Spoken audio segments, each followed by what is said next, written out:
Hello, everybody. How are you doing? I'm here with Brent Charleton, the mystery Hello. man. Hi. This is our first time doing a webinar or whatever you want to call this, a hangout uh, together like this. Actually, Brent, I don't know if you've done one of these ever. I've never done a webinar before. This is the first time I've ever taught in this way. So I'm excited to see like how it works.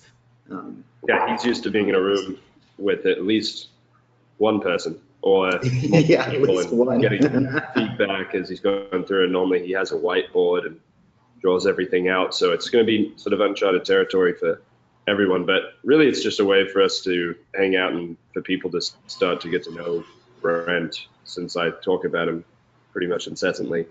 And he's sort of this mythical creature. So now they can Well, put some I don't know about, I don't know if I face can and follow up that intro. maybe not, maybe not. But Now that I'm um, so people are showing up. Got quite a few on here. Good. So if anybody, let's get you guys to write into the questions box there and just say where you are in the world, and Yeah, and give I mean, some I'm feedback. looking for people to be kind of interactive, even though it's typed out. I think that's really cool that people will be able to, Yeah, you can see any them questions you in have, a way. type them out as you get them, and we'll get to them, whether it's right then or later on. But this is going to be different than things you've heard. So definitely, there's no dumb questions. There's plenty of interesting stuff that you'll be learning. It's really cool. I know a lot of the people that are on the call here. I'm looking through. We got Aaron down in Colombia who's coming up for the workshop actually. That's Um, nice. Becky's coming out. We got people from former boot camps. There's the legendary David Deutsch. I know you don't know who these people are, Brent, but he's a No, legend that's okay. within our world. Oh, Then there's there's a guy named Rune. I see Rune. Rune's here. Yeah, Rune's on there. Ryan Rouse is a good buddy of mine. It's a bunch of people in here. It's cool. So so just like a little background. Well, first off, I'll give you my short background since most of you probably know me in some fashion. I was a copywriter before this. That was my profession. I technically still do write some copy. I've got a few businesses I own. The most important one to me now is this one with Brent, because watching people change like this is incredibly addicting already, after just one workshop. Uh, but basically, Brent turned me from a pretty crazy teenager, who was obsessed with achieving and doing things, and into somebody who's a lot more solid, would be the simplest explanation of the story for me. It's a pretty good explanation. Still a work in progress, but yeah, doing Definitely great. still a work in progress, and in So am no I. way am So I am I. finished. Yeah, we all are. So Brent, you want to give a little bit of your background, and then we'll just start Sure. the stuff. And again, Sure. any questions you guys have, um, feel free to throw them in there. Yeah. So I'm an executive coach and a licensed psychotherapist. I developed this work from being a therapist, but it's not therapy. I don't really believe in traditional therapy, but I did develop a set of core issues and a way of working with people. So essentially, I help people uncover and resolve the mental and emotional blocks that are holding them back. These are unseen blocks, but once you have an understanding of what they are, things become a lot clearer for people. And then also, I developed a way for you to work with yourself in removing those blocks. So I can remove them and help you to do so. But the main thing is that you have a way to work with yourself, so you don't really need me or become dependent on me. So basically, you get triggered by things, and then if you have a way to reduce that, move back into a more functional state, then you're much better able to handle your life, whether that's your business, whether that's relationships, starting a new business, selling a business. It can be your wife or your boyfriend, it can be your body, whatever it is that's going on with you. And Brent's worked on plenty. Actually, he helped me through the sale of my business, and that was something that I kept on trying to be done with as fast as possible. So Brent helped me a ton in that process. So whatever you think you may work with Brent on too may not be what you end up working on. I thought it was going to be all business, and then I switched to relationship. And pretty quickly. that's pretty typical. I mean, basically, people come in usually for business reasons. We get that taken care of, and then they move right over to relationships because they're important too. I mean, people, it's a big part of life, and you're the same person in every venue.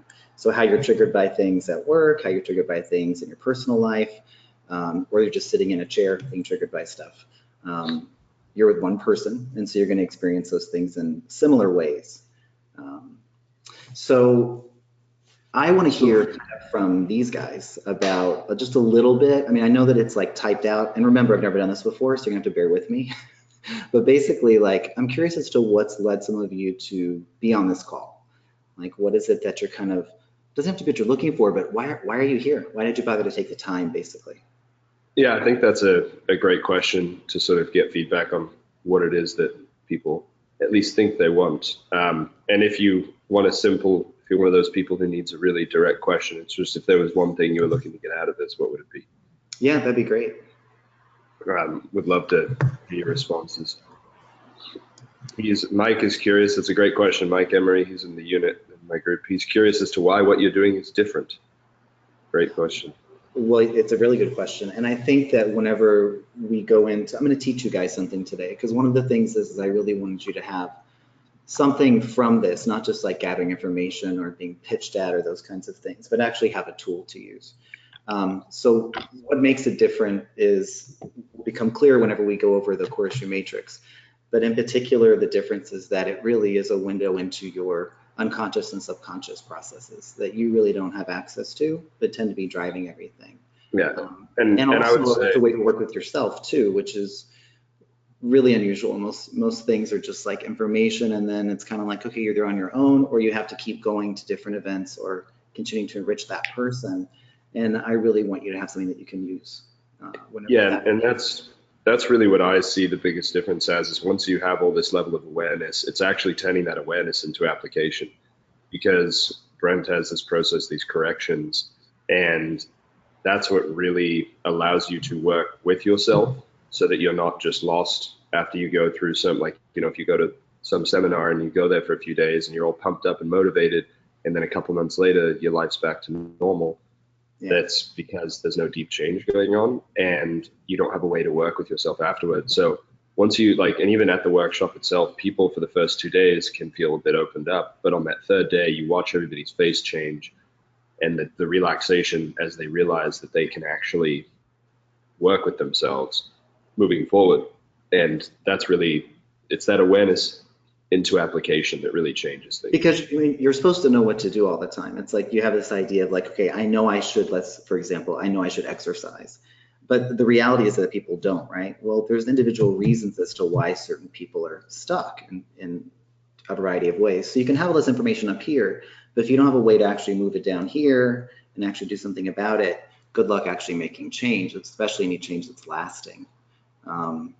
But who asked that question? What was their name? That was Mike Emery. He's in my membership group. So Mike, does that give you at least partial answer or give you an answer to your question? See, we got a ton of responses in here. Mike hasn't responded back. We'll go through. We got Gary said, well, I don't need to call you guys out if you don't need to, but bad relationship with money, looking to learn what the mental blocks are and how I can overcome my own, take my business to the next level.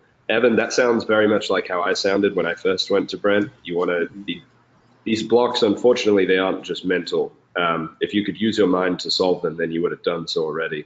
And that's Correct. What I used to try to do. And that's what Brent's had to work with me on a lot, is when I try to reframe something, or use a new neuro association or whatever bullshit of the month, hack, as opposed to actually going down into the deeper core issue. That's why we say the hidden blocks are not just mental, they're both mental and emotional. But it will, I do promise you this, Evan, that going to this deeper level impacts your business and your income more than anything else. And I've tripled my income over the last year, and at the same time cut my workload to about a quarter as much as how much I was working. Well, so, and Evan, I mean, when we go over this core issues matrix, you can actually kind of start, this will make more sense, but plotting yourself out as to what your particular relationship with money is. It's good that you know that you're blocked. And so those are two different people, but that's okay. Oh, I'm sorry. I'm not even looking over here at this. No, I'm dealing with the questions. Don't worry about it. That part. But basically, I thought, so there were two people that were asking about the same thing? No, one person said bad relationship to money, and then the next person said learning to looking to learn about the mental blocks. Okay, so bad relationship with money. So basically, that's probably I'm going to say it's the third most popular kind of thing that I work on, but people's relationship to money is very triggered and charged. And yes, if you're looking at it through the lens of a teenager or a child, as opposed to an adult, which we're going to start learning about in just a minute, it's a lot harder to make money. So keep that in mind, like your relationship to money, as we go through this core issues matrix I'm going to teach you guys, and you can kind of start seeing where you are in that matrix. We're not going to have time today to go over what exactly to do about it. But I might be able to help a little bit with initial stuff. At least you're going to have a baseline for what your relationship to money is, and you'll know the way that you're blocked. How you undo that, remove those blocks, that's for the work that you'll be doing in workshops or groups I do here, etc. But yeah, that's like number 3. Number 1 is actually sex, typically. Business, sex, relationship to money. Those are very popular. Yeah, I can believe that. And then this is so Chris said, feeling lost and down despite business and family life going really well. And I just want to say, from my own perspective, I wasn't feeling like real lost or down or anything when I went to Brent, but what's weird is when you're experiencing all of the external things that people want in their life, like you're making great money, you've got, whether it's dating, women or have a great relationship or whatever it is, but something still feels off. But to the external world, you're great and you're successful and everything seems to be clicking, but there's still this little feeling of maybe it's just a little bit off. That's where I think Brent excels, because it's really hard as a high functioning, high achieving individual to talk to someone too about your issues, because when it's like, oh, well, I'm making plenty of money and I've got a family that I love and I'm in shape and it's this, but there's something still not quite there. That's a very unique problem to have, and it's hard for most people to understand. It's not very unique in my world, right? But it is a unique problem because there's a lot of shame around it, and people aren't. You're doing what everyone tells you you're supposed to be doing. You're succeeding at it, but basically sometimes it's a script, like it's an idea of what you're supposed to be doing, as opposed to what you're actually attuned to do, or what your purpose is, what you're meant to be doing with this lifetime, this time around, whether that's involving making money or relationships or all of those different things. So it's something that I deal with all the time. And essentially, at this level of being able to talk about it, it really is about having an idea. And so that's like usually a team-driven thing.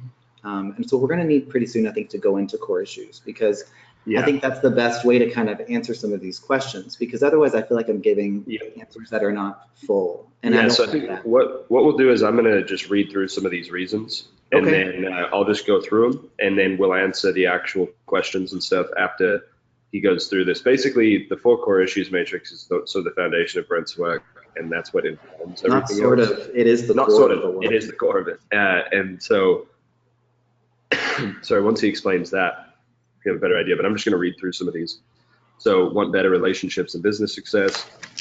Summed up, a head start for June. So that's Becky, who's coming out for June. Oh, nice. That's cool. I find that I usually end up helping my marketing clients with mindset issues. Yep. Curious if there's something obvious that might be keeping me from being at 100%. I think you'll be shocked, Leanne. Overcoming procrastination / avoidance in my business. That is an absolute big one. Heard a lot about Brent via Ian, was interested in learning more. I want more from Brent. Oh, this is Rune, and have a question about his first corrections. So maybe at the end we'll get to talk to Rune a little. Okay. Get the mind trash out of my head and quit my 9-to-5 job. Curious about the perspective and the map you have to present. Mm-hmm. Also very interested in the difference in your approach to traditional therapy. You guys will understand that all soon. Just interested to hear Brent's take on this. I've been getting into deeper inner child work and therapeutic type stuff over the past year, and doing this kind of work's been amazing. I respect Ian and he talks highly of Brent. That's enough. I want to change so I can be a better friend, family member, business person, feeling stuck, grinding my gears a bit. Basically, a lot of stuck, a lot of people either experiencing the same thing or back and forth on income, things like that. Yeah. This is good because this is all good news, meaning that like this is what I do. So like literally I haven't heard anything yet that is not something that I can probably help you with today, each one of you, actually. And this one's great. This is Ryan Rouse, who's a good friend of mine. It's, I want a practical way to continue to work on myself once the hype of events I attended in the past goes away. And that is really, Ryan, like that. And we've talked about this a bit on the phone. Like, that is the difference, is you actually leave with a way, and you can talk to anybody who's been to the first workshop. You actually have the tools to work with yourself, and you are not dependent. And that is. And it is at an intro level. Yeah, but it is at an intro level, but it's there. Wow, somebody's working. What were the top 5 things you had to work on to go from working only 4 hours a day? I work about 18 to 20 hours a day. I make 0, and I'm always rejected. That, okay, that's a tough one. So this is a bunch of questions. So, and Terrell said this might be deep. What Brent has against therapy? But we'll get into all these questions. Let's I can talk about that right now a little bit. Yeah, go ahead. I think that's a good intro into the 4 core issues. And then real quick, before you do start, does everyone have the handout? There's a handout in GoToWebinar with the PDF, and I sent it out via email today of the 4 core issues matrix. It's a PDF there, and you guys can open that. Just want to make sure you guys, everybody's, okay, they've got it, it looks like. Okay. So let's get to it. So there's a longer version of kind of my process and what happened around traditional therapy on my website, and you can look at it, brentcharleton.com, and you can just like read it. But basically, I don't have anything against traditional therapy. It's just that I feel it's very limited. And keep in mind, I'm a licensed therapist. I mean, I worked really hard to get that license. I'm not letting it go. But I haven't used the license for a long time because of developing my own work and doing this work. It's very limited. It's a very special conversation, traditional therapy, and it's a valuable thing. The problem is application. There is not really a bunch of application built into traditional therapy models or the different modes of therapy. Why I'm a coach now and why I focus on coaching is that mainly it's just a word that focuses on application, that you're actually going to be doing something. So I think traditional therapy is a great opener for people, and I think it's also a great way to frame your past experience and possibly what's occurring with you in the present, but there isn't really a way to move forward from there. And I found that very challenging. It's also the only relationship that I know of, a business relationship, where you never really get done or you never really get better. And I think that's bullshit, frankly. And that really bothered me about doing that kind of work, is it just kind of was never ending. Well, typically if you haven't gotten what you needed, or you haven't learned something or been able to move through something and then onto something else within a reasonable time frame, like I'd say about 6 to 12 sessions, to be totally blunt about it, then it's not really the best approach for you. So that's part of why I decided to move away from traditional models. Originally, I was going to do this as a therapist, and I'd have to do university study, and it would be about a 20-year process, but I just wasn't willing to do it because I just didn't think that it fit within the traditional psychology structure. And then being exposed to kind of revolutionary stuff within psychology, the traditional world around core issues, that exposure really opened my eyes that there was so much more available. And so those are just some of the differences. And I could talk about that a lot longer, but I don't want to use too much time. But I do want to address it because it is something that I feel very strongly about. I don't think it works. And that's the bottom line. I think it's a nice opener. So I want to move into, unless there's other stuff that's— No, you're good. I think some people, so I can see the handouts on my screen here. I don't know if you guys can see that, but it should show up. Yeah, I see mine. And you know what I could even do is I can actually just share my screen, which has the 4 core issues on it. Well, and so they don't have the handout. It doesn't come up. They do have it. There's a handout. Most everybody has it, but I think a few people don't. But I mean, it even comes out here as a PDF too, like where you can click on it. Yeah, you can click on it and it just opens. But I don't know if that's just us as organizers. Yeah, that's what I'm wondering as well. Can you guys see that? It's okay though, because the thing is I'm going to go through it anyway. It's just a little grid, and so they can just write it down as we go along. Which, I mean, I do that sometimes. Okay, yeah, so it's above the questions, I guess. They can see the PDF. They got it. Okay, so it's clickable. They're all good. You're all good. Okay. So basically what you see in front of you is what I call the core issue matrix. And what Ian was talking about is that this is the foundation of my work, and it truly is. It's kind of the core piece that now this whole world, frankly, this whole universe has been built on.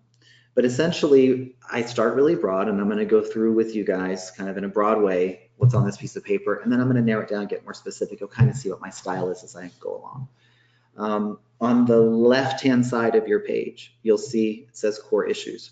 And then below it, you have 4 things listed. So there's worth, safety, perfection, and needs. These 4 things are at the core of every human. I know that doesn't seem very fancy, that there should be more stuff going on. But the reality is when everything gets distilled down, these 4 core issues are up for grabs at every minute of every day. Whether you're by yourself sitting in a dark room, whether you're in a line at the store, whether you're at work, whether you're working on work, etc. These 4 core things are at the core of every person, and they are up for grabs and debatable.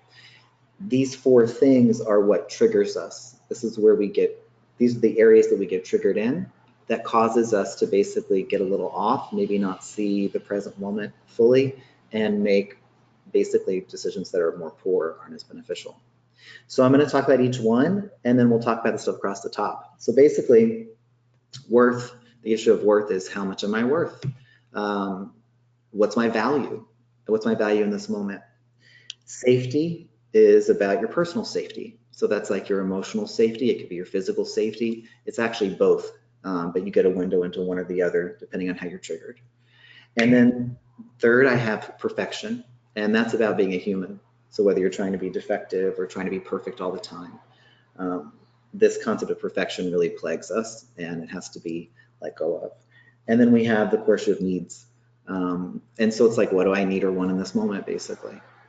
So I'm going to talk more about them. I just wanted to give you a little intro into what they are. And normally I'd be like, hey, do you have a question? Do you have a question? Do you have a question? But I'm not going to do that because it's all typed out and everything else. But, you know, feel free to type a question. Again, yeah, or something. Any questions you have, you can ask in real time, and then we'll answer them later so that you know. We'll answer them as we go along, and I'll answer them when I feel it's appropriate, basically, as we're talking. So then across the top of that piece of paper, you see what are called the ego states. I did not invent the concept of ego states, but this is my version of it. It was this guy named Byrne, and he was basically, it's B-Y-R-N-E, and he was a couples therapist. And he just had this little thing you learn in grad school, and it was like, if I'm fighting with my wife and I'm in a parent place and she's in a child place, then we're gonna miss each other. And that was it. That was the whole concept. But I was really fascinated by it when I was in graduate school as a young man. And so basically, there are 3 ego states. These ego states, the best way to think of them is that they're filters. They're a way that information is filtered through. So you see something outside of you, something occurs and you witness it. Whatever filter I have on, that information is going to be filtered through that filter and make particular thoughts in my brain. Those thoughts are then going to make some feelings. So the filter you have on at any given moment is how you interpret these core issues. All right. So, oh, I see. Did you do a real quick? So I just did the screen share. Can you guys still see Brent and I, or is it just the screen now? If you guys don't mind. Sorry, again, this is a different way than normal, so you can see everything now. Cool. All right. So this, I think this makes life easy. This way they can, make sure everybody can see it. For sure. Okay. Great. So then across the top, you've got, like I said, these ego states. So notice there's a wounded child, there's an adapted teen, and there's a functional adult. These are basically frames of mind. And for things that you see in the environment go through these filters, and then it hits you along these 4 core issues that are on the left. So basically, ego states are a filter, and they're a frame of mind. And it's something that information is filtered through, the stimulus in the environment is filtered through. So let's look at each one and basically go through them. So if I am in a wounded child place around my worth, around my value, then I feel less than you. So I'm down here all little and small, and you're up there all big and powerful. So basically, if I have a child filter on, I got my wounded child on, around my worth, I feel less than you. So if I am in a teen place, this adapted teen place around my worth, then I am better than you. So I'm not less than and really small, I'm actually better than you. I'm all puffed up and I'm larger than you and I know things and you don't, you're stupid, I'm smart, etc., etc. If I'm in a functional adult place around my worth, then I have equal worth to you. So things can happen, we can have different skill sets, we can make different amounts of money, all of these other things, but actually our worth is the same. And the reality is that our worth is the same. So I'm not trying to be nice. I don't give a shit about being nice. That's not why I'm talking to you guys or what I'm talking about. The reality is that everyone that's here on the planet has the same worth. We get off and skewed whenever we have a child lens on and we think that we're less than other people, or we have a teen lens on and we think we're better than other people.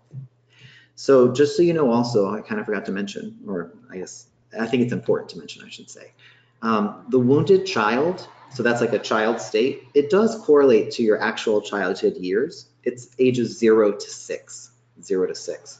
The reason it's a wounded child is that it's not possible for a parent to meet all the needs of a child.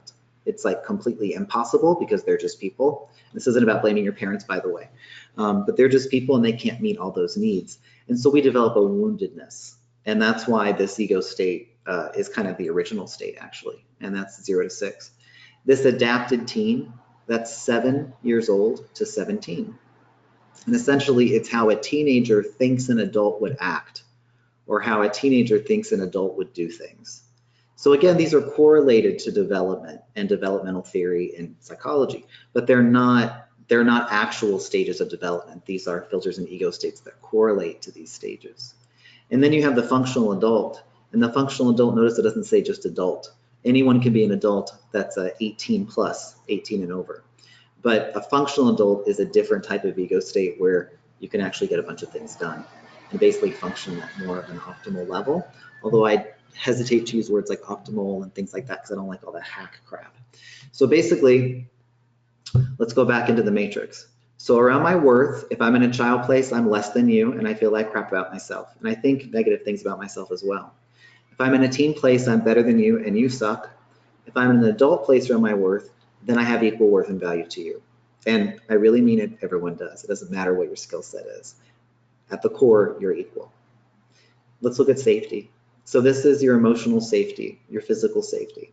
If I'm in a wounded child place around my safety, then I am exposed.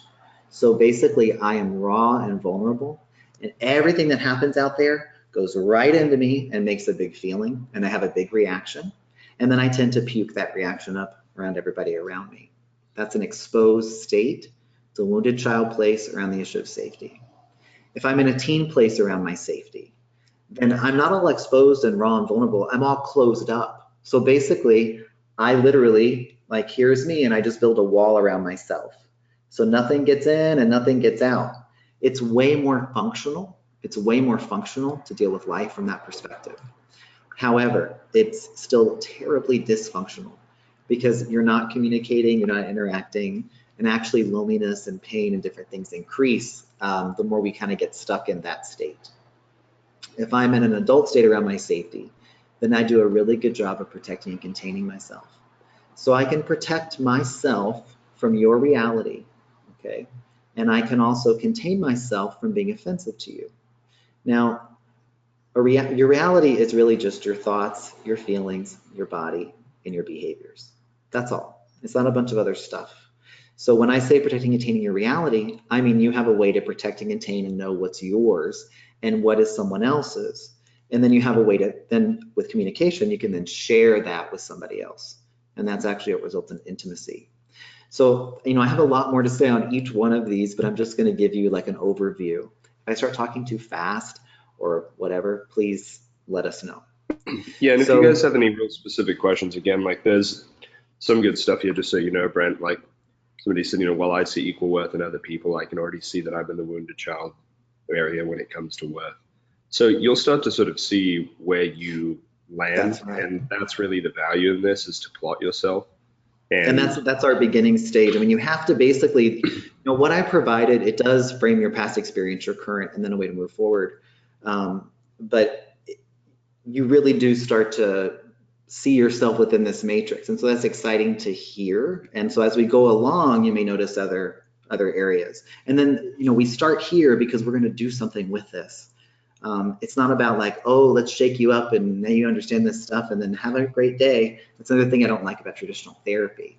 It's like, no, we're going to actually use this information to move you to a different place. So if I'm in a child place around my safety, I'm exposed and raw and vulnerable. If I'm in a teen place, I'm closed up. I don't need you. I don't need anybody. And if I'm in an adult place, then I can protect myself and contain myself and still relate.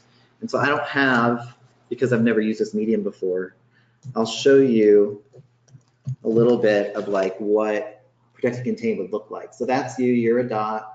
And then if you have this nice little buffer around yourself, you can slow down information that comes in and you can decide how much you want to talk or not talk and titrate what comes out. If you're in this teen place, that just looks like this. There's you, you're a dot, because I can't draw, I'm not even gonna try. There's you, you're a dot, and you put a nice wall around yourself. And then if I'm in a child place, I'm a dot, but everything goes right into me, it makes a big feeling, and then I just basically push it back out. So this is a very uncomfortable way to live your life and not very functional. This is more functional, very uncomfortable. This is kind of the ideal. And when I say ideal, I don't mean perfection. You're going to move in and out of these states. It's about catching yourself where you are and then applying your method of correction, this technique called correction, to move yourself back into the adult place. But I'm going to keep going. So we have 2 down. Let's keep going. So perfection. If I'm in a wounded place, a wounded child place around perfection, then I am defective and broken. So basically, I feel broken and defective when I get triggered in that way. If I'm in a teen place around perfection, then I think I'm perfect, or I try to be, and I also demand it of others. Perfection does not exist. It doesn't exist on this plane of existence. There is no such thing, all right? It's a concept. If you take anything in nature, because remember, we're a part of this plane, all right? There's a physical plane here, we're all on it. If you take anything and if you take a flower that looks perfect, like let's say like a daisy or something that like looks perfect. If you then fold that flower at its center axis on itself, one petal will be longer than the others. There'll be a dot on one side that wasn't on the other. I'm telling you, there's no such thing as perfection. You have to learn how to give it up, okay? You have to learn how to become realistic or move yourself into a realistic place around perfection. And that's the functional adult. And I'll just interject here if that's all right.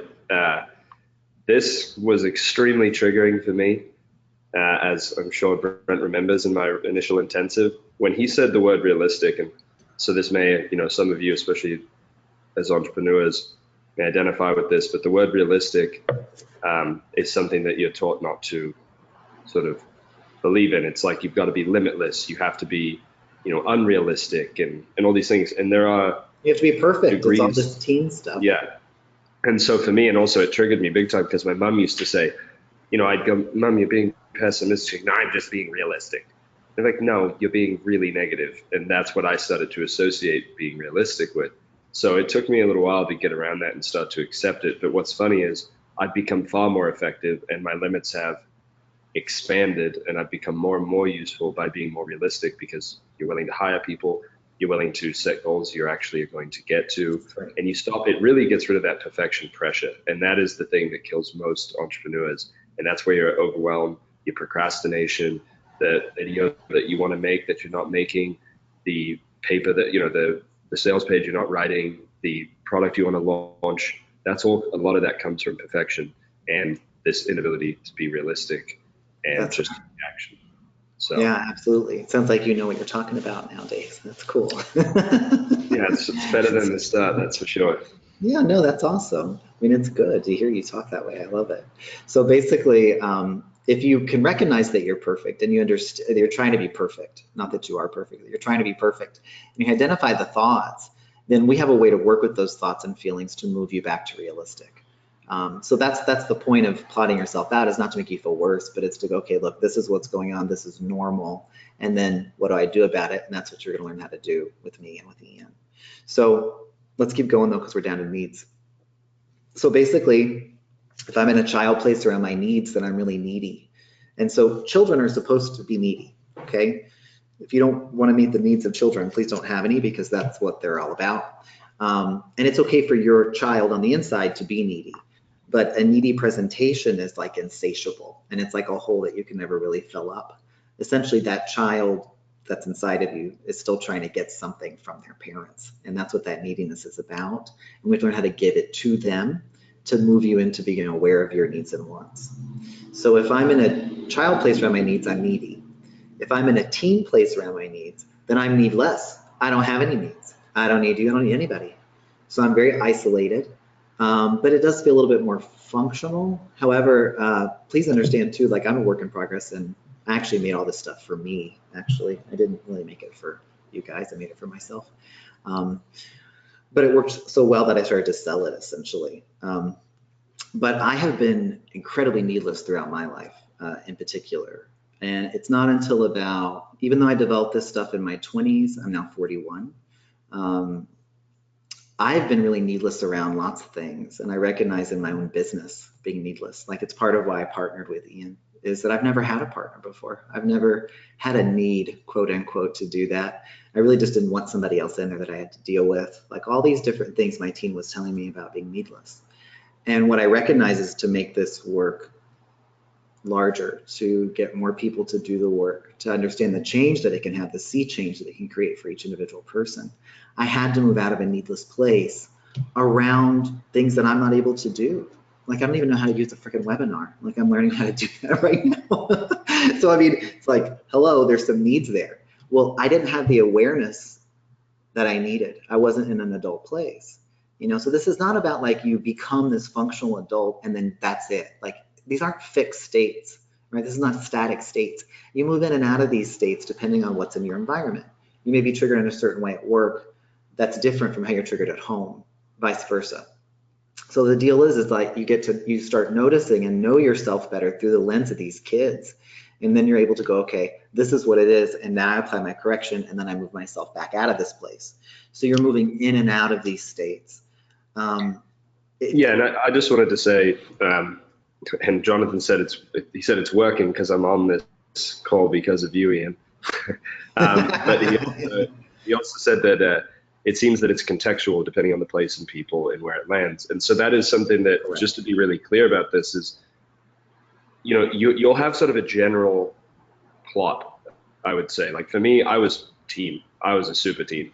There's a baseline. Everybody has a baseline. Everyone has a baseline plot. And so that's sort of what you start out with, but you can literally plot your relationship to your business, to sex, to your specific relationship, to your mom, whatever it is. But you can also, like with me, so this just as a quick example, I was having, in business in general, I've had a good relationship to perfection. I've been willing to just do things without trying to be perfect. But when I started Fixed Water, because I cared about this business so much, suddenly I was having to be super perfect and I was tense. And if you go back and watch me on camera at the start of Fixed, I'm like stiff and scared because I'm trying to be perfect. And then Brent and I did a correction specifically around perfection to Fixed. So you can literally take your relationship to specific things and do the correction. And for me, the difference was I was falling asleep before filming because I was I didn't know why. I was really frustrated. And it's a fear response. it was a huge fear response. And I was like, literally my camera guy would come over and literally 50% of the time I would send him home because I'm like, I'm just going to take a nap. I just have to nap because I was so scared. I had no idea why it was happening. It was just this constant frustration. And then when we did the correction, literally the next day I filmed and not only did I not get tired before, but I was completely different on camera because I was relaxed and I wasn't worried about trying to be perfect. And can I interject? Yeah, that's just, yeah, go ahead. I'm done. No, it was great. And so then, but basically like, you know, whenever you make a change like around Fixed and being perfect and fixed, for example, again, like that extrapolates because see, you've removed a block there. And so that block is specifically being triggered by your relationship to Fixed along this issue of perfection. But whenever you move that block, it extrapolates to other areas of your life. And that's because you're one person. So yes, it is contextual in that you notice the triggering in a certain context, right? And then you make the change within that context. That actually results in it going across the different areas of your life, the different life domains that you have. So it doesn't mean like, oh, it's a silver bullet, like if I just fixed, fixed, fixed. If I just like take care of this perfect thing around fixed, then I'm not going to be worried about being perfect in any other area of my life. No, of course not. That's going to come up for you in other areas. But understand, every time you remove a block or shave big pieces of that mental emotional block off and out, you change the total self. So basically, what I noticed, I mean, I have to understand, I've been doing this for almost 20 years. Like, what I've noticed over the years in particular, and really right away when I first started, is that we'd make a change in one area and then it would create a change all over the place. And so they're like, well, I'm just not doing this thing anymore over here in this other area. And so I started to realize, wow, you know, we're one organism. You have these 4 core issues. That's really all that there is, and which I know is a bold statement, but I've been doing this a long time. So that's really all there is of these 4 areas. Well, yeah, if you make a change in one, you're going to be less triggered in other areas as well. And so that's been really cool, because you target certain life domains and areas, but the thing is clients over time, what has happened is they get better all around. And by better, I mean that they're more in the present moment and they're just making better choices. It's not super fancy. Nothing that I teach is fancy. It's actually super, super basic. Application can be trickier, but it's not fancy stuff. It's just move yourself over, and then you're better able to do, you know, to get what you want out of that situation, and also read the present. So this functional adult state that I'm talking about, that is the present. That's what's happening in the present moment, is what's in that functional adult column. So if you're in that column internally, you're then reading the room better, you're reading situations better, you know better what to do with your money, what business decisions to make, etc. If you're in this teen place, you're in the future. The teen is all about the future and trying to like safeguard against the future. So anytime you're future tripping, you're in a teen place along one or more of those 4 core issues. The child state is a state of the past. So basically, I mean, that's stuff that's unresolved. And so you're literally living in the past. And so if you have these filters on, it's kind of like they're dirty filters and you really can't see around them very well. Why we do blocks, when we remove the blocks, is to move you into this adult place, which is a place of clarity. So as a result, when you have clarity, your worth isn't messed with, you're feeling safe in the moment, you're being realistic about your abilities, and you're aware of what your wants and needs are. It turns out, lo and behold, it's magic, it turns out you can make really good decisions and have a better life, frankly, or better relationships, better money, whatever it is that you're wanting to do. Maybe it's just a better relationship to yourself, but that's possible through that lens. It's very hard to make life choices and basically build a good life from this child or teen place. Many of us do it. I mean, this is like, I'm telling you, I've worked with people all over the world. This is at the core of every person. Like, I mean, people that are non-Western that I've worked with, there's still this works for them. Now, granted, they do have Western education, most of them, but it's pretty much worldwide. When I'm thinking about it, I'm like, does that make a difference? But maybe it does. But regardless, if you're in the past or you're in the future, you're not going to do as well. And so that's why you want to move yourself over. And if you could even live even 40%, 40 to 50% of your life in this functional adult place, it's completely different existence. There's no such thing as perfection. It just makes you buy a bunch of stuff anyway. There's no such thing as perfection. So you're not trying to be 100% adult. That's crazy. You're not going to do that.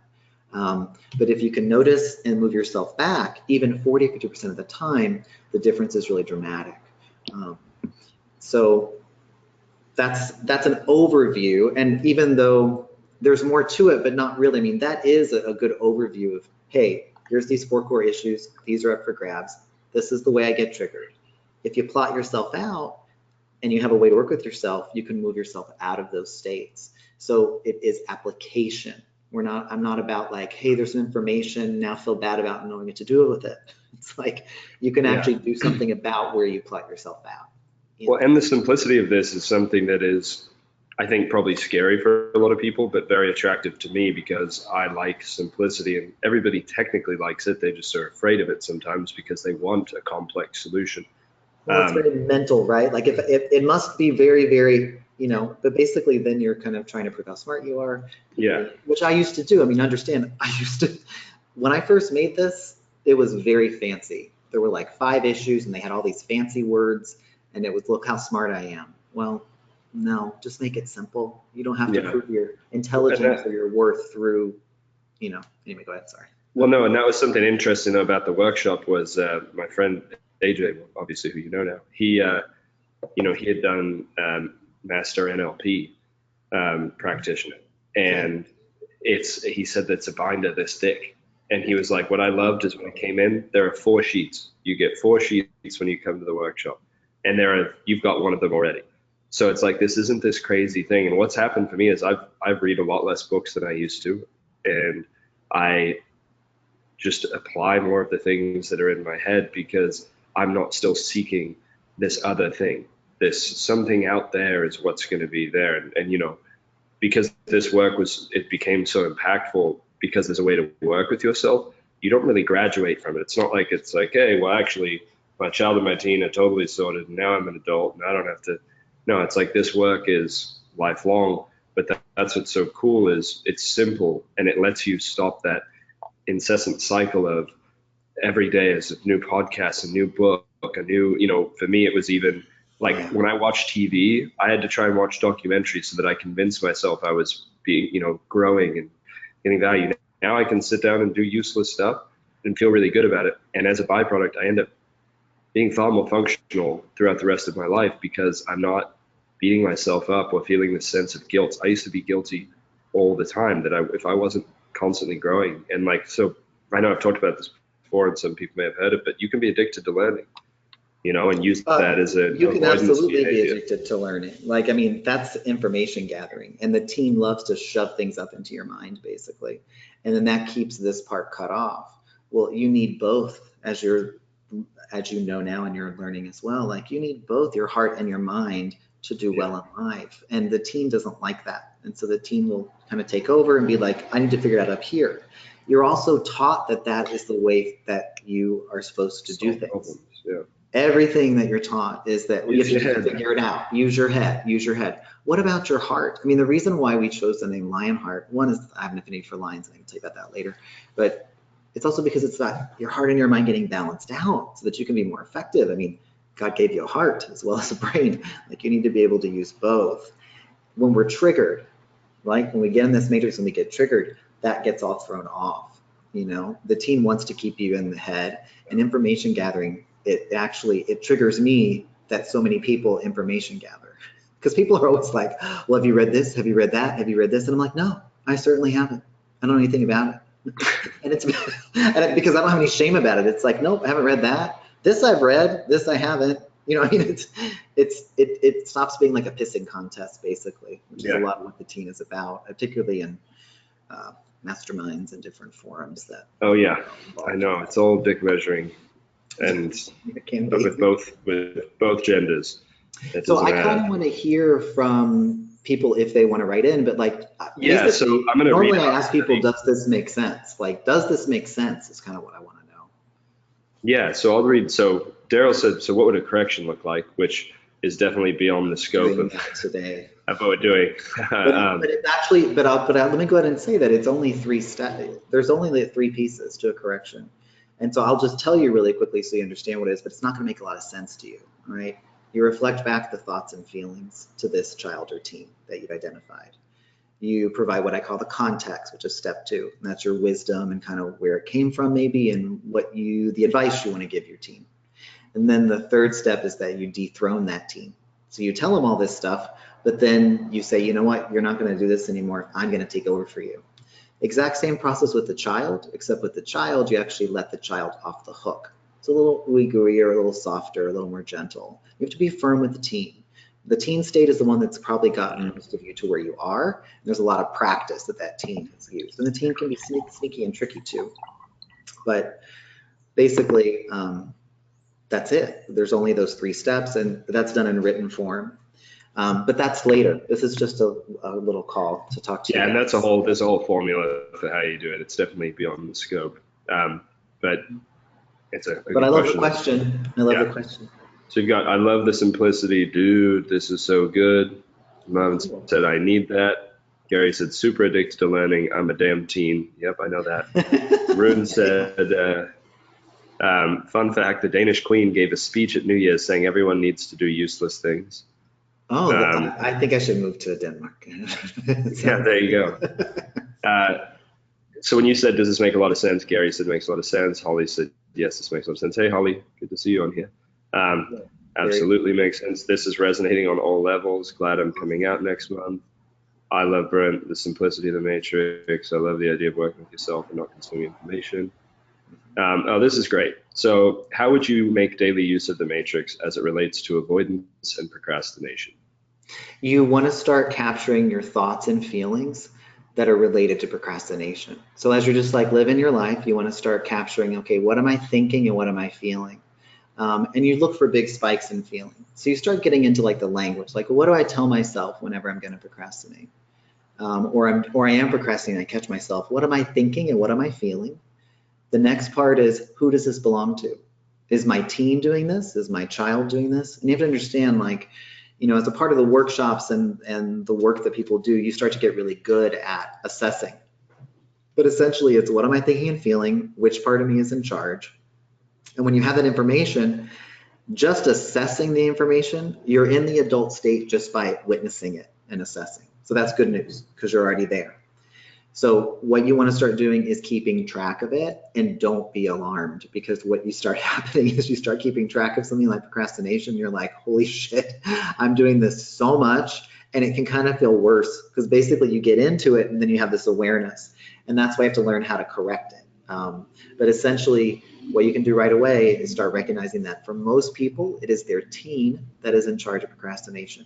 The reason why I say most is that this is an art, not as much of a science. It's informed by lots of science, but that's neither here nor there. The thing is that it's an art form, and you're not always going, it's not like every single time, every person that's procrastinating, it's their teen. Some people, it's their child. It's pretty rare though. Like literally, I'd say 98% of the time it's the teen. So then you start thinking, well, I have this information, I have my thoughts and my feelings, and I know that it's my teenager. Well, what do I want to tell him or her? Like, what do I want to say to them? And that's a good way to at least start kind of working with yourself. You need to get finite about it. There's a formula that we use, and there's a particular way that we actually remove those blocks that are causing the procrastination. But it is through soothing this teen part. And understand when you're procrastinating, they're distracting you for a reason. So you start to get closer into what the actual reason is. Those reasons typically reside with the child. Because understand, you have this child thing going on, let's say with something like procrastination. We're actually on a level that you can't really access, or maybe you can, who knows, everyone's a little different. But really what's going on is you're defective. So there's a part of you, this child part, that's thinking and feeling defective about whatever it is that you're procrastinating around. The teen shows up and goes right on top of that child and says, I know what to do. Basically, you have to be perfect. So then the teen is in charge of that. So the solution for most teens is, well, let's just not do it at all. Because then we can totally avoid any further wounding or damaging of this child's self. In other words, the teen kind of parents the child, and you're trying to step in over here and go, let me parent both of you. You know, and this isn't technically reparenting, but it's just a simple way to talk about it. Yeah, the piece that really connect, like for me, when I started to be able to really understand the child and teen was, and I know this isn't exact, but it's basically inside each of us there's a part of us that's scared, and there's a part of us that's trying to protect the part of us that's scared. That would be the child and the teen. And so that is sort of the way that I started to help myself identify, like, is this me? Is this the scared part, or am I trying to protect that? And so but you work with whatever you know, though. Right. Remember, like you still, like if you know it's your child, you don't just go, let me go try to work with the child, because essentially your child's all covered up. You have to work with your teen first.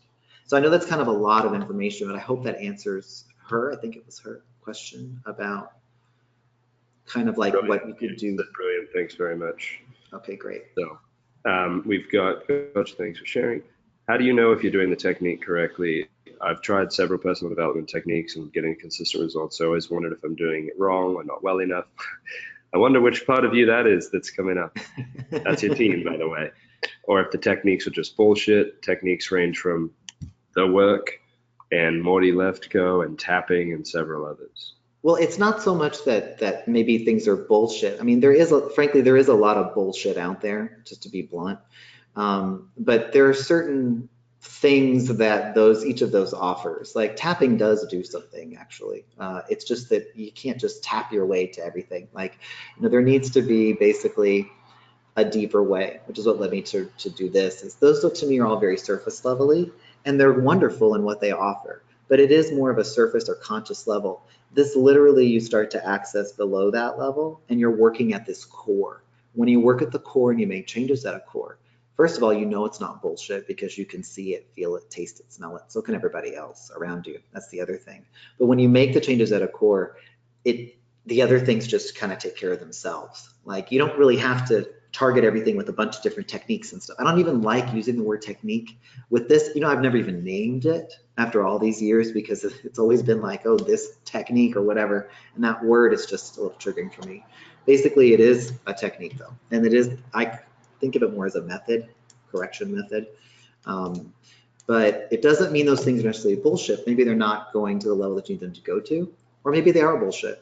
I mean, I'm not going to act like there isn't a bunch of crap out there that people pay a lot of money for, like one of which, by the way, is mindfulness. Mindfulness is not the answer to everything. And I know I'm going to lose some of you on this call from that, but I'm telling you, mindfulness is not that much of anything. And there's like $1 billion industry around mindfulness. I think you also naturally become, the goal of mindfulness, or the idea of it, is actually what happens when you start to go through this work anyway. You become far more present in the adult state. And that's why I'm saying it takes care of it. It's like, well, you can be mindful by attending to yourself instead of just like, well, I'm going to be mindful. And I'm not against certain Zen practices. Like, you have to understand, I came of age in San Francisco and grew up there in my 20s, my 30s, and was a therapist, for Christ's sake. I've done all of it, trust me, and seen most of it. And so we got a question here, and it's sort of funny to me, and I'm not shaming the question at all, but said, how long does a typical correction take? It's just funny because I feel like that's the question I would have asked if I were on the other side, like, how long does correction take? Because I'm trying to get better tomorrow. Like, well, luckily well, they are very quick, depending. It doesn't take very long at all. If you've done your homework, in other words, if you know where you're at in the matrix, or if you just know kind of what the thought you've captured and the feeling and who it belongs to, you can then move right into writing a correction. And there's like a little template that I give everybody once you're at that level of work, you know, which everyone gets that, by the way, in the first workshop. You leave the workshop with knowing how to do a correction. It's because I want you to have a way to work with yourself, but it depends, frankly, on kind of how much work you put into it. And I imagine you're going to want to put some work into it, but essentially you can sit down and write a correction within 10 minutes. Yeah, I'll say from my own experience, like, well, first of all, until this workshop, there wasn't a written out, you know, formula for the corrections. No, I never made one. That we got, and now we have that. Like, it changed everything for me. Like, and you know, I've been doing this for a year, which isn't necessarily a ton of time, but it really changed things. From the past couple of weeks, I've done a few corrections on my own, and I did about 7 or 8 in the last year. And so but like one of them was simpler. It was around money, and I was like, huh, okay. And I sort of knew what was going on. So it only took me maybe 5-10 minutes, like 10 minutes to do it. The next one was more complex, and that probably is sitting on a plane. It probably took me 30-40 minutes to do that one. But my God, I will say, and I know this is like me talking about something that I'm a part of now, but the difference in how you feel is scary.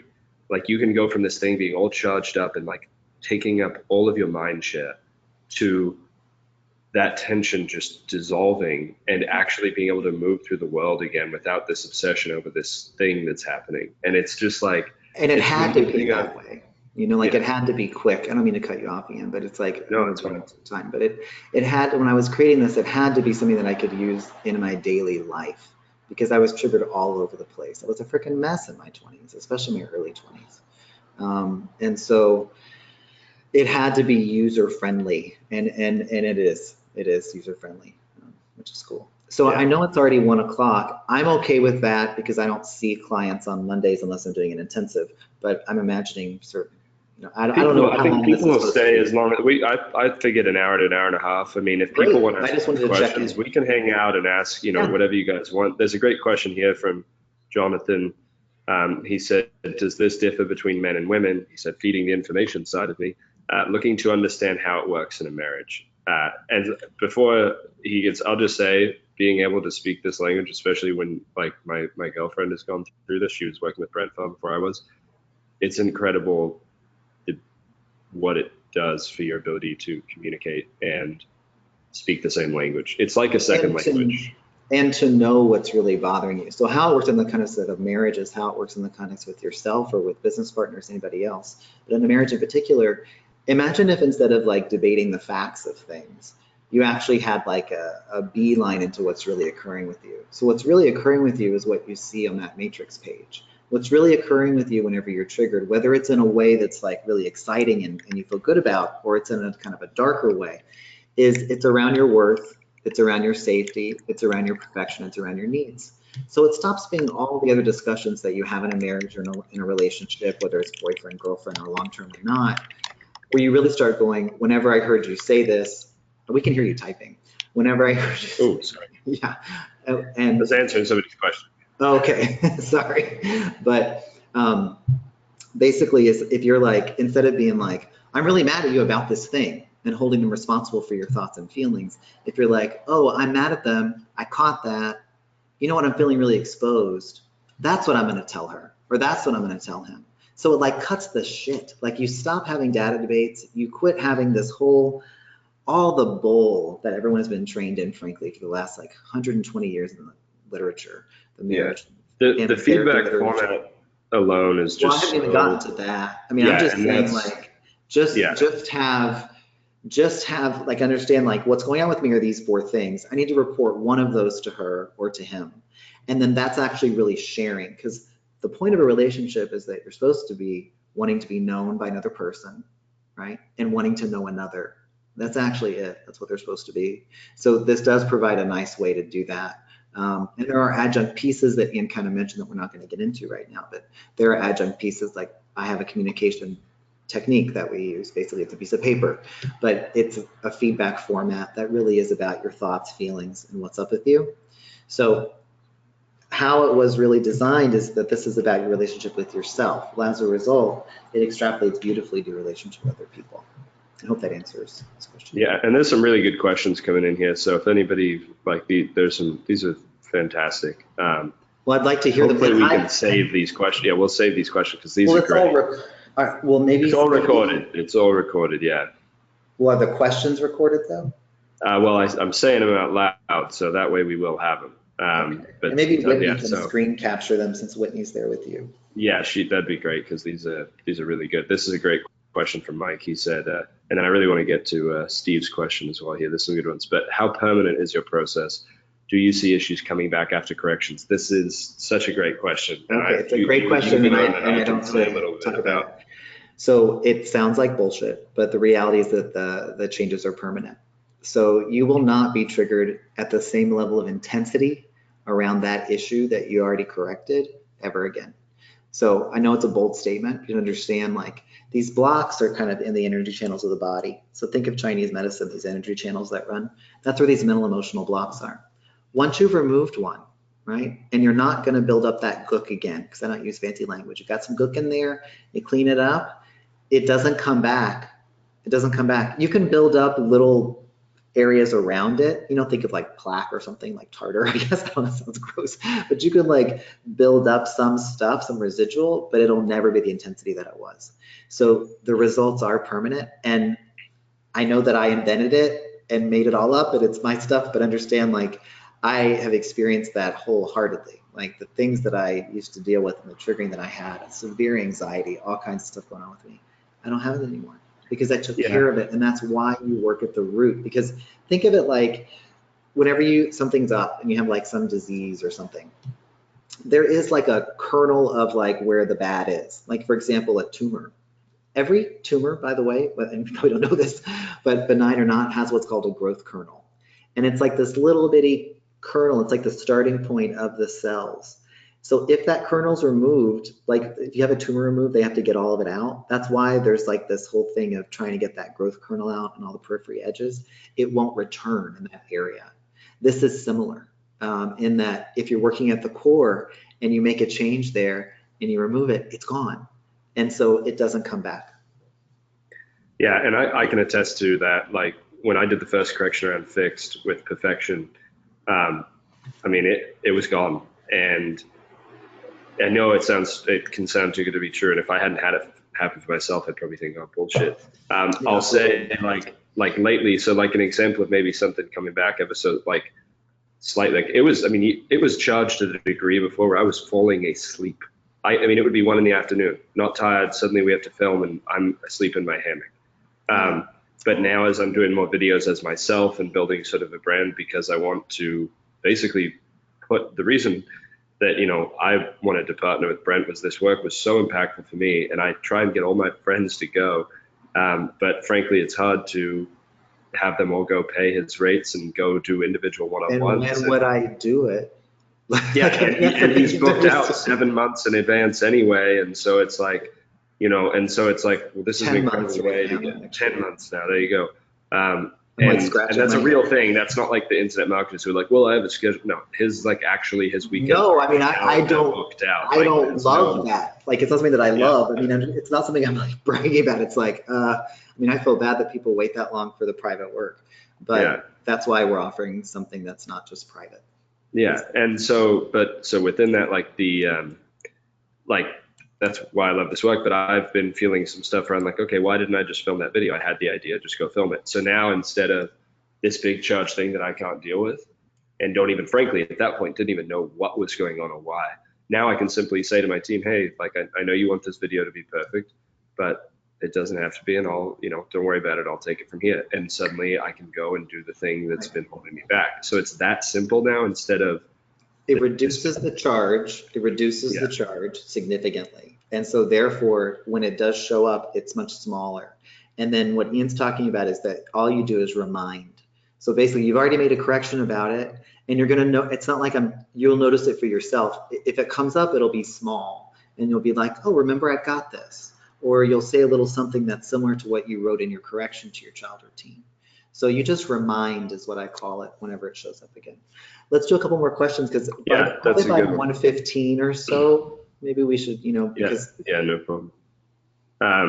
This funny, Rune said, yes, I felt that yesterday. My feeling of disappointment vanished. That's really cool, Rune, to hear. Oh, that's awesome. So Rune has been at a workshop, and he is at the intro workshop, the one that we're talking about with you guys today.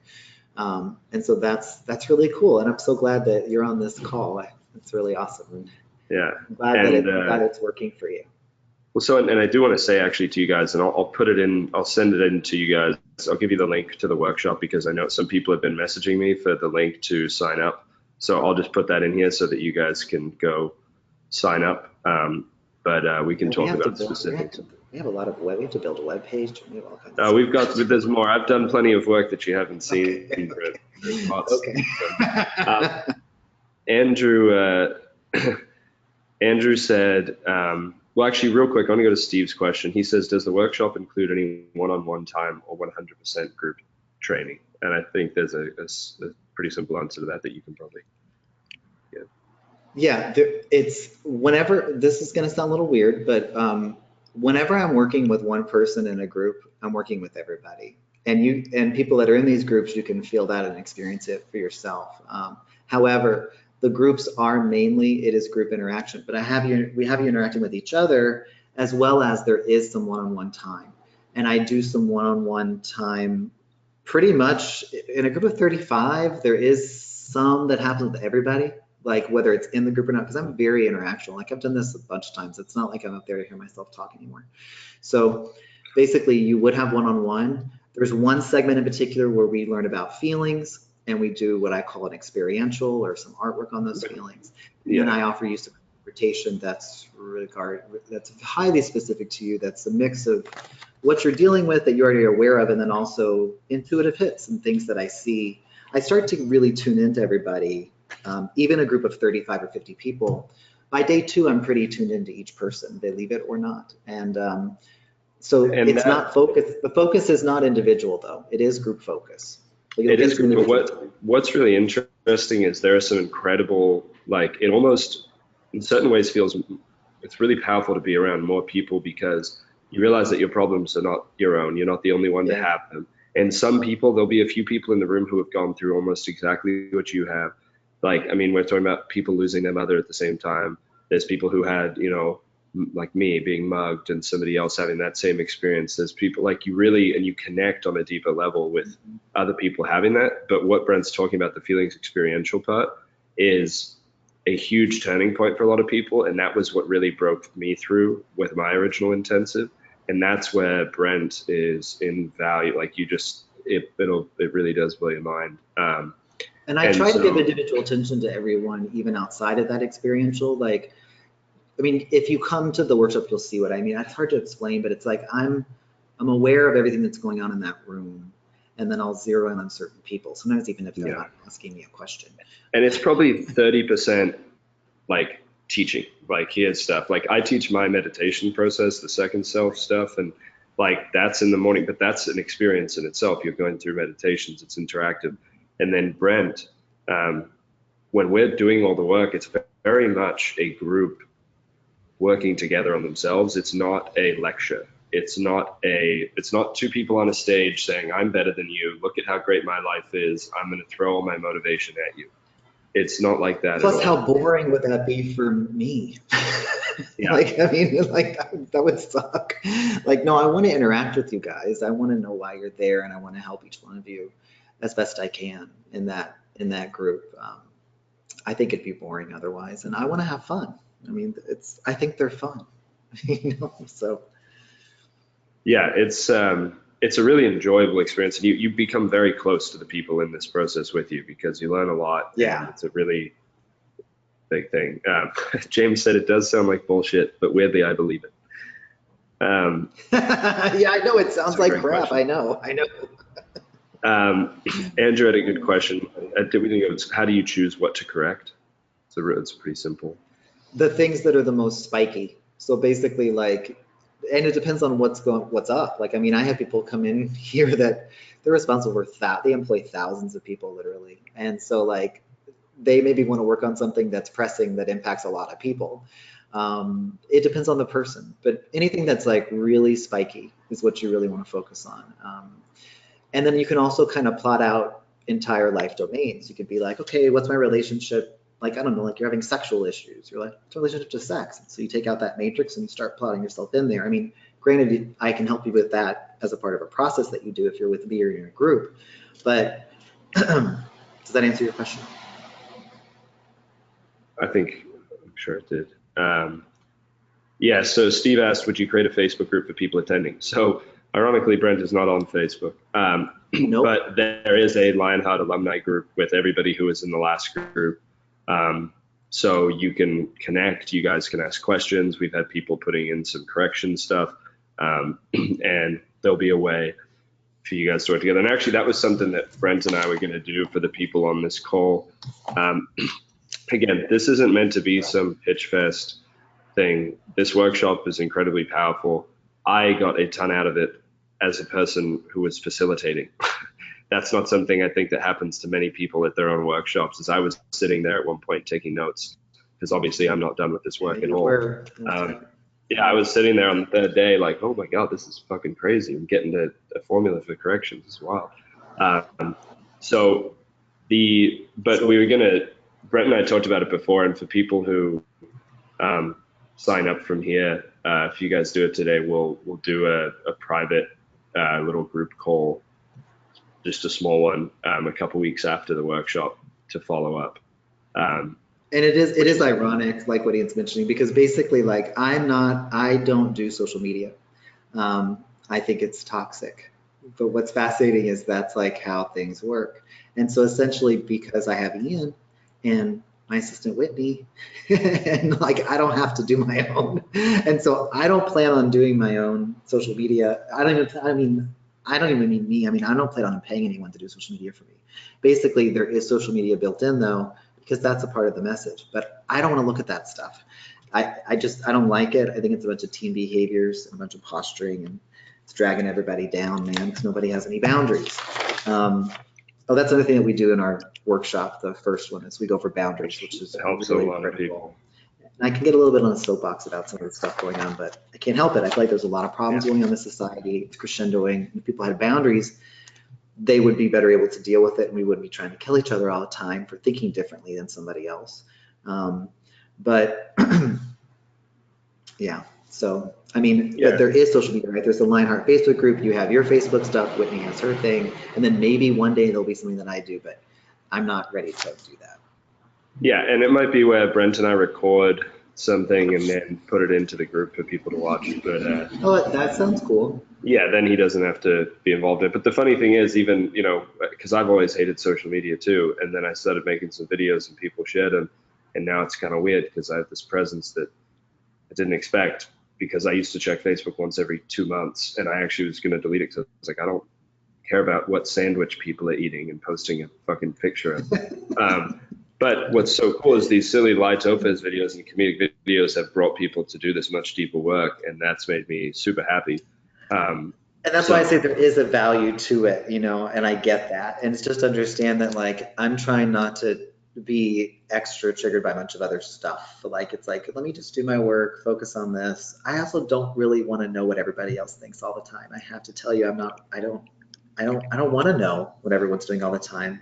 And I don't think people should know what I'm doing all the time either. So, yeah. But it is valuable. So I'm glad we have something, Ian. Good job.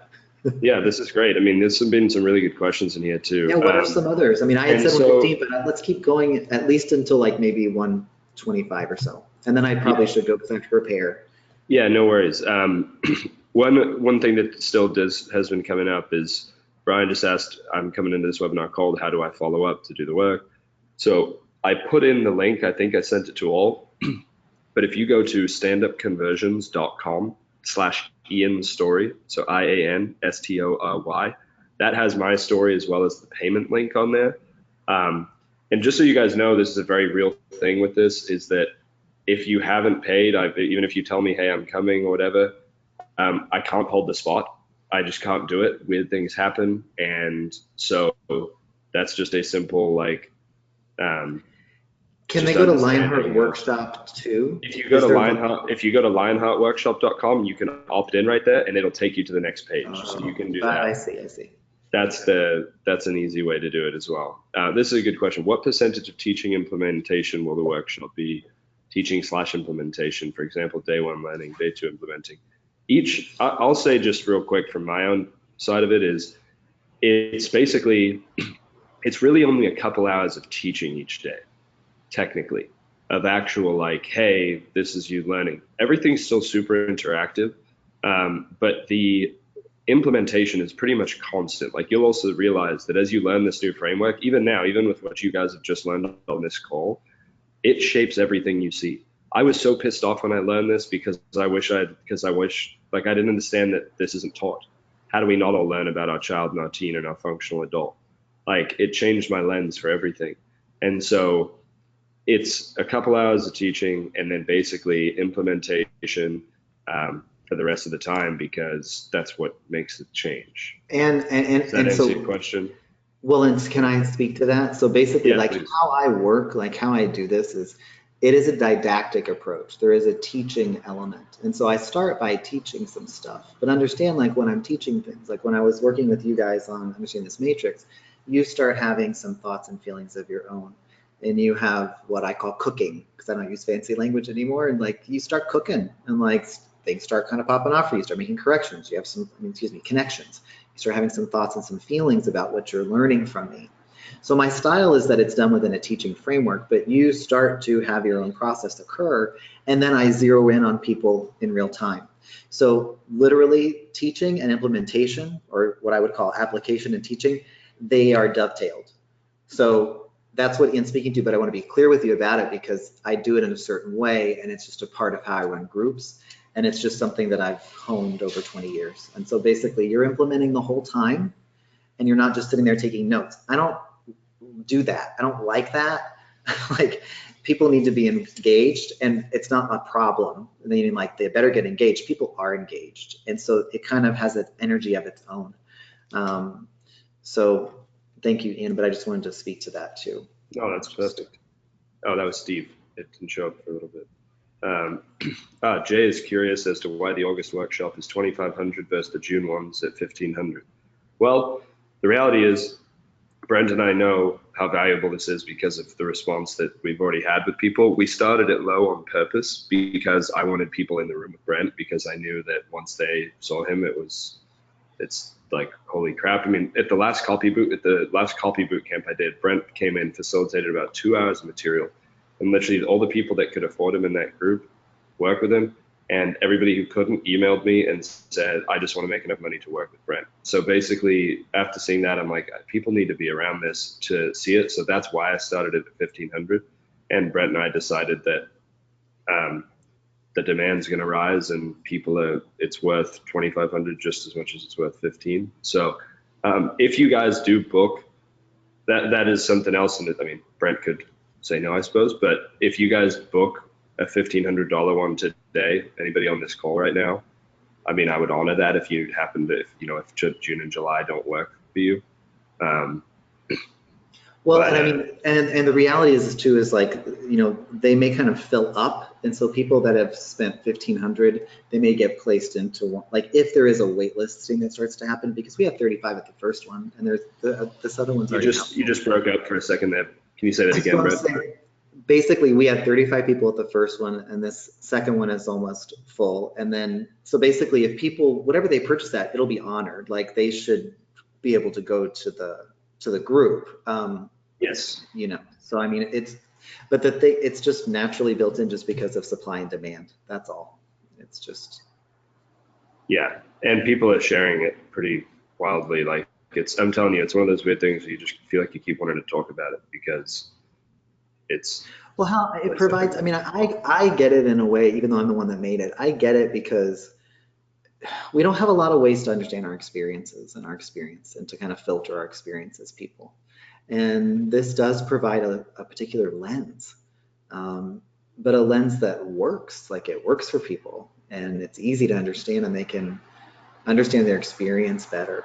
And that was actually the original goal, was I got to understand what my experience is and what people are experiencing. Because then the life's a lot less confusing if you have a handy-dandy way to understand what's going on. Yeah, and it's really cool just to even just doing this, whether people whether each one of you ends up being able to make it out or not, just knowing that people are starting to get familiar with these concepts, and the child, adult, and teen framework and stuff is so exciting, because it's just a new language to speak with other people who understand it, and to talk to yourself, and just gives you this new lens that really does change things. And it isn't, and this intro workshop is an intro, and then there's stuff that follows, but also we have workshops booked every 6 weeks, pretty much. I mean, we're scheduled to do them every 6 weeks. So at some point, someone should be able to drop in if they want to go. Yeah, and June spots are still open. So Brian just asked that. Spots. There are. That's Ian's department, but I'm pretty sure. Yeah, we still do have some June spots open. I don't know how many exactly, but we do have some available. So and we'll if you figure it out. June, you'll still be good to go. And the location, Jay just asked what's the location. It's in Austin, at the Fairmont downtown, which is pretty awesome. It's probably the nicest hotel in Austin now. I think it is the nicest hotel in Austin. It's beautiful.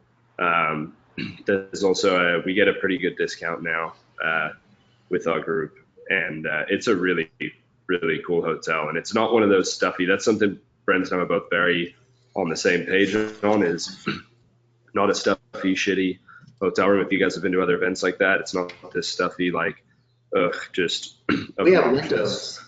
We have windows. There are windows. That's what I hate most, is if there are no windows. So there are windows. It's a really nice environment and place, and everybody hangs out as well. Throughout it, we go to dinner. People have drinks. You get people really get to know each other. It's not some stuffy event where people are just trying to talk about how much money they make. Or if you guys have been to I've been to those events, how much money they make, how many followers they have, and it's just terrible. Okay, so maybe if there is one more question, that's great, and then we probably should wrap it up. Yeah, and if you guys have specific questions, you can email me, Ian, at 8020copywriting.com. It's 8020, then copywriting.com. Because I know Steve said, where's a good place to get an Airbnb? Those are more specific questions that I can answer later. And you can email me too about some stuff. I mean, feel free to email me. Just know that if it's logistic stuff, I'll be oh, you should probably ask Ian, because I'll kind of punt those, but you can always reach out to me too. I mean, there's actually, even just my website, you can email directly from the website if you want. And actually I saw some emails this morning. I mean, I'm looking at them now, there's 3 or 4 from certain people. So feel free to email me too if you have anything, but I may punt it depending on what it's about. Yeah, great. So I think maybe we'll do one last question. Well, somebody asked, yeah, this is one. Okay, so any resource you would recommend in the meantime for those who can't yet afford it? I don't have a resource for you because Brent and I are working on a product over the next few months maybe, but yeah, but this is the resource that I can do now is these groups, and I'm sorry about that. Like I don't have anything. It's not that I don't have anything. I haven't decided yet what it's going to be, or how it's going to be framed, whether it's going to be a book, whether it's going to be an online course, whatever it's going to be. I don't know yet. There's a lot of things in the works, none of which are done. But like Ian was saying, we're going to get stuff done in the next couple of months. But for now, start journaling and capture anytime you're triggered. So like anytime that you have a big spike in feeling or repetitive thinking or things like that, you want to capture that and write it down, and that'll start building awareness for you. Otherwise, the entry-level product is this intro workshop right now. Yep, that's the reality of it. So like I just said, I put the email in there. Somebody asked, it's ian@8020copywriting.com if you have questions. So just shoot me an email. Otherwise, remember, standupconversions.com/ianstory is the page, and that's where you can go and reserve your seat. Like I said, there are a few spots open for June and July, and there you go. And for those of you that are still on the call, I really appreciate it. I really appreciate you taking the time and taking a whole hour or so out of your life to meet me. I'm humbled by that, frankly. So I don't know. I've enjoyed it, even though I haven't gotten to see all of you, but I've been imagining you in my mind. So that's been cool. So I really appreciate you guys taking the time, for sure. Yeah, and looking forward to seeing some of you guys. Yeah, I hope to see you soon here. Absolutely. All right. All right, guys. We'll talk to you later. Okay. Bye-bye. Bye.